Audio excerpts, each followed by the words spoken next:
Magandang araw po sa lahat. Ito po ulit si Sir Toto. At muli, meron mo tayong 5 items na perennial questions sa Civil Service Examination. At ito try natin itong isolve. At sana po ay makatulong ito sa mga prospective Civil Service Examination takers. So let's go. Let's start with number 1. How many containers each occupy an area of 2 and 1/8 square meters can be stored in a 952 square meter warehouse? Is it A, 358, B, 448, C, 530, or letter D, 630? Now, this is an easy question dahil ang gagawin mo lang is you just divide 952, you just divide it by 2 and 1/8. Okay?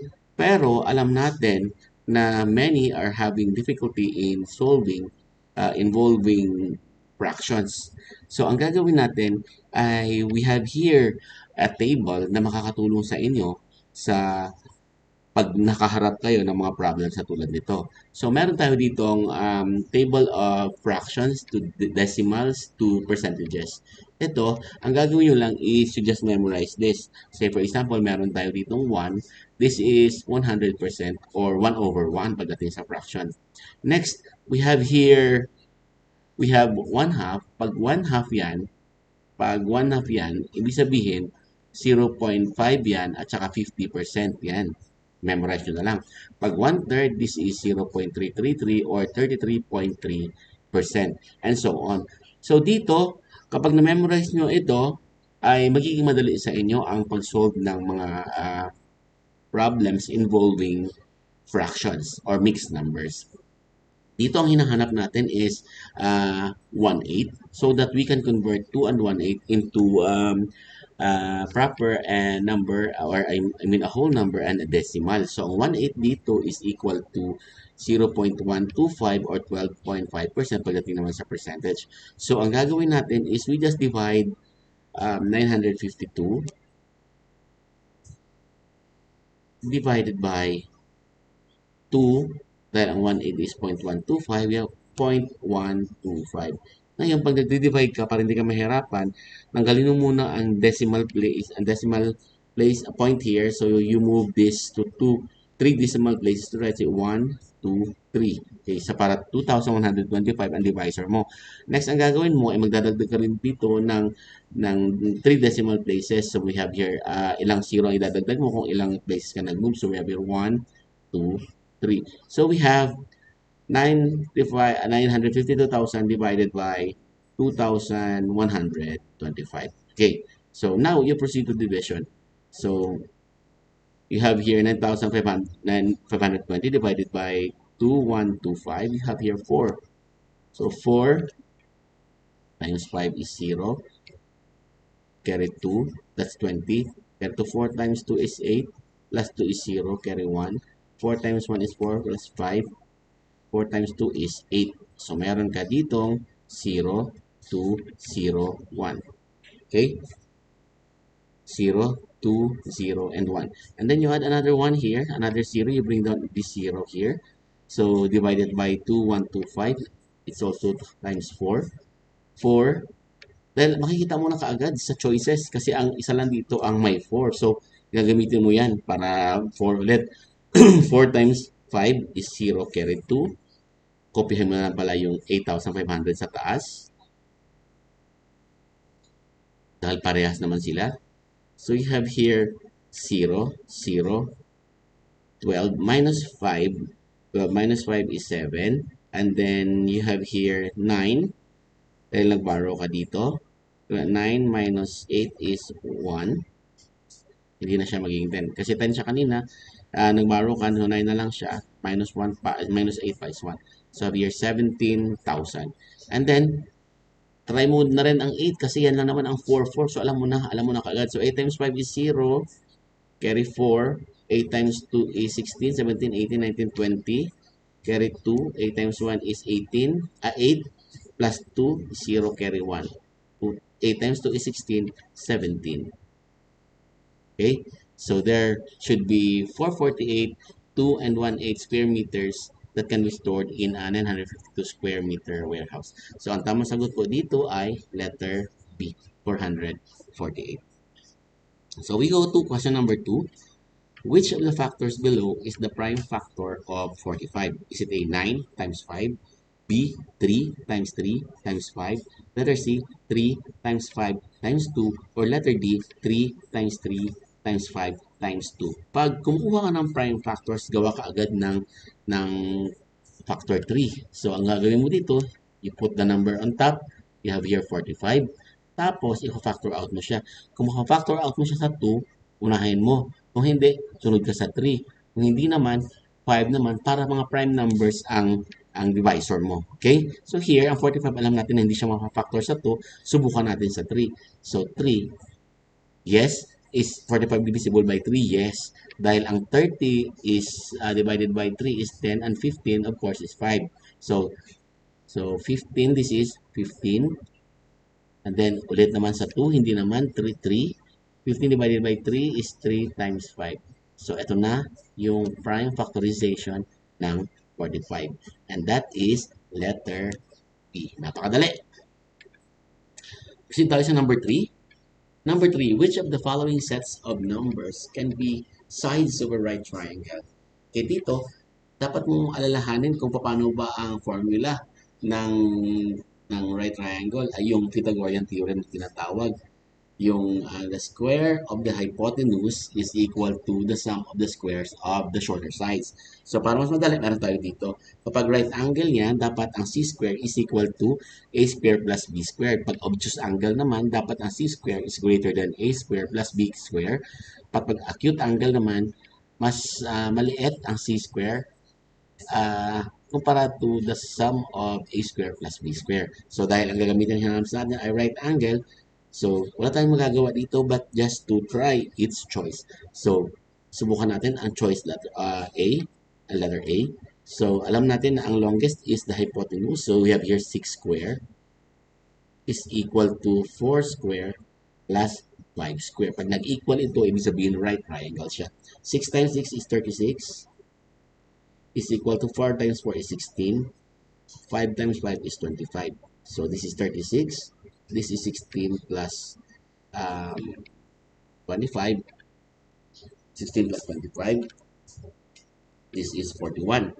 So, hindi siya right triangle. So, subukan ulit natin ang letter B. Alam natin na ang letter B ay 4 ang side. So, hindi siya pwede. Hindi siya pwede dahil 4 ang side. Pero kung isipin mo baka ito ay isang typographical error. So let's try. Tanggal natin isang 6. So alam natin na 6 squared should be equal to 2 squared plus 3 squared. Okay? So dito 36, 4 plus 9. Alam natin na this 36 is greater than 13. So hindi rin. So, hindi rin ang B. Okay?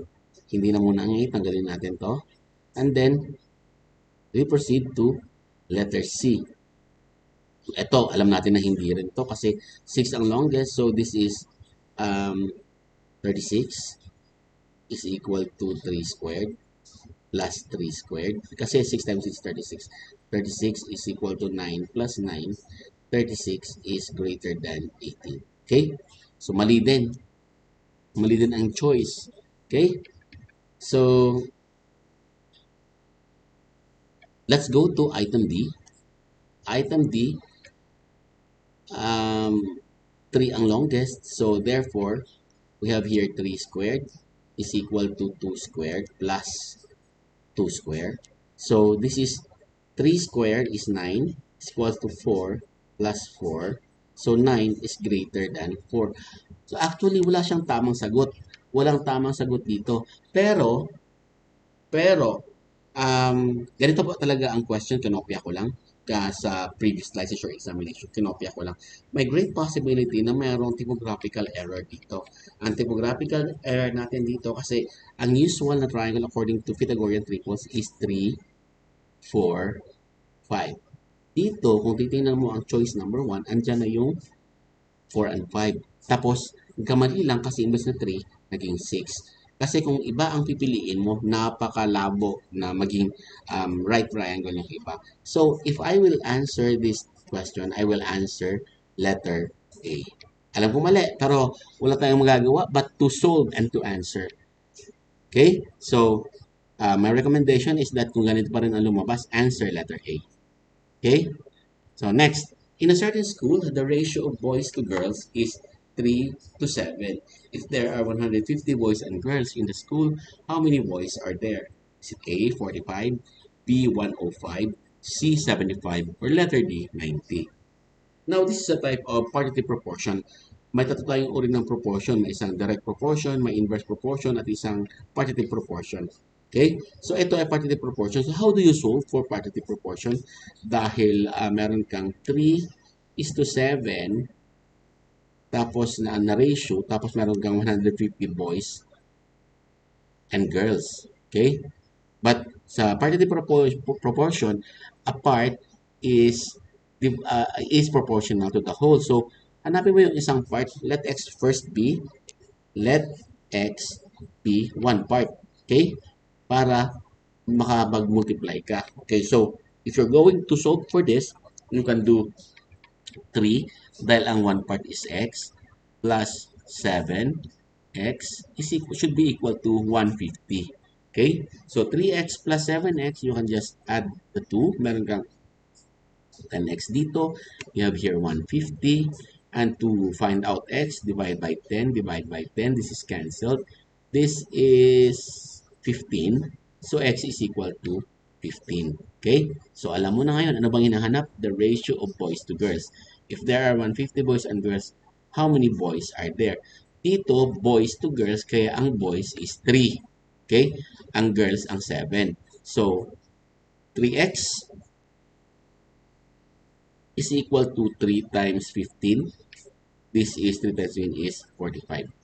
And that is letter A. Okay? So let's proceed to the last question. In one senior class, one-third of the students are honor students. Of these honor students, 2/7 are varsity athletes.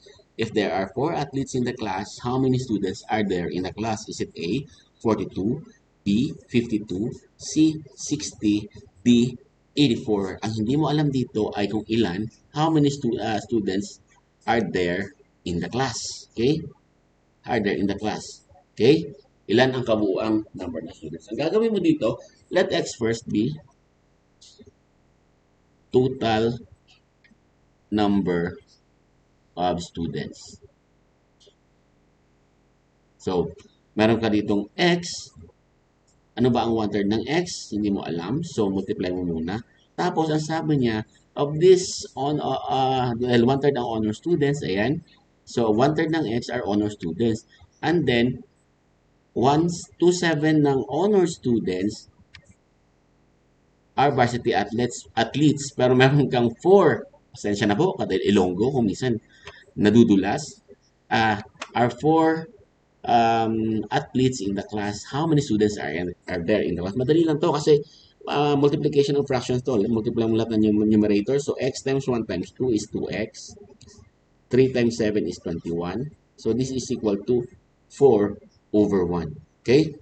So, cross multiply lang. 2x is equal to 4 times 21. That is equal to 2x is equal to 4 times 1 is 4. 4 times 2 is 84. So, the over 2, you can cancel.